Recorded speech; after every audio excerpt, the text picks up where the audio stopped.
Some scholars say that smoking is haram. I'd like to know what's your opinion.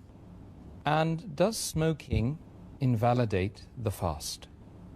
As far as smoking is concerned, several years before, when science hadn't advanced that far, most of the scholars used to say that smoking is makruh. Based on the hadith of Muhammad sallallahu alaihi wasallam, which is mentioned in Sahih Bukhari, volume number 1, in the book of Adhan, hadith number 855, where the Prophet said that anyone who eats garlic or onion, they should stay away from us and stay away from the mosque. Prophet said that, don't come to the mosque after having garlic or onion because there's bad breath. When you are smoking, the breath is worse than onion or garlic. So based on this hadith, therefore garlic and onion doesn't become haram, it was makruh. So based on this hadith, scholars give the fatwa that smoking is makruh. But now, after science has advanced, we have come to know that smoking is nothing but it's a slow poisoning. Tobacco in any form, whether smoking, cigarettes, whether bidi, whether tobacco and hookah, whether chewing tobacco, all forms of tobacco contain nicotine and tar. And we know it's nothing but slow poisoning. That is the reason most of the non-Muslims also, they agree that smoking is haram. Not only the Muslim world, even the non-Muslims. That is the reason they put a statutory warning on the cigarette packs. They put a statutory warning saying cigarette smoking is injurious to health. Or in some countries, it mentioned general surgeon's warning or surgeon general's warning. Smoking is injurious to health. And anyone gives an ad, whether in newspaper, in the magazine or television, it is compulsory that they have to highlight the statement, smoking is injurious to health. So I'm not talking about the Muslim world, even the non-Muslim world agrees that smoking is nothing but slow poisoning. And today, according to statistics, the World Health Organization says that every year more than 4 million people die only because of smoking. And if you count the other forms of tobacco, it will be much more. And today medical science tells us, and even I had learned when I was doing my medicine in the medical college, that more than 90% of the lung cancer deaths are only due to smoking, whether cigarette or bidi or whatever it is. 25% of the cardiovascular deaths are only because of smoking. 70 to 75% of bronchitis and related deaths are only because of smoking. Smoking is nothing but slow poisoning.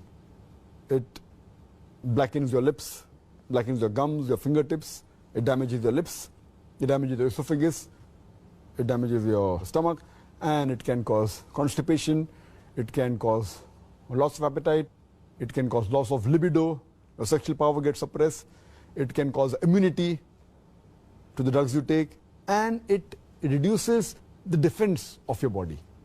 And you can only give a talk on why smoking is haram, and I've given a talk on dietary laws in Islam, and I've covered this topic in detail. Time doesn't permit me here. But based on all these various research, there are today more than 400 fatwas. The majority of the scholars, they agree that smoking is haram, and all form of tobacco is haram. There may be certain scholars of certain countries, including this country where I come from, India, they say it is makruh yet. But most of the scholars, otherwise, throughout the world, majority of them, they agree that smoking is haram. Allah says in the Quran, in Surah Araf, chapter number 7, verse number 157, that you follow the prophet, the unlettered prophet who's mentioned in your law and scriptures. And further it says that this prophet asks you to do things which are good for you, tayyib for you. So take what he gives it to you, what is lawful and good.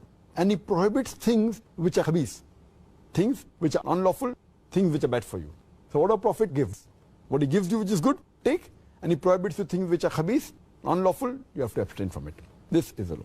And Allah says in the Quran in Surah Baqarah chapter number 2, verse number 195, make not your own hands the cause of your own destruction, indicating that do not kill your own self. Because smoking is nothing but slow poisoning, it comes under this category, something like suicide. Slow poisoning, every puff you take, you reduce your life. So based on this, there are more than 400 fatwas saying that smoking is haram. And furthermore, this is one of the major reasons why it's haram.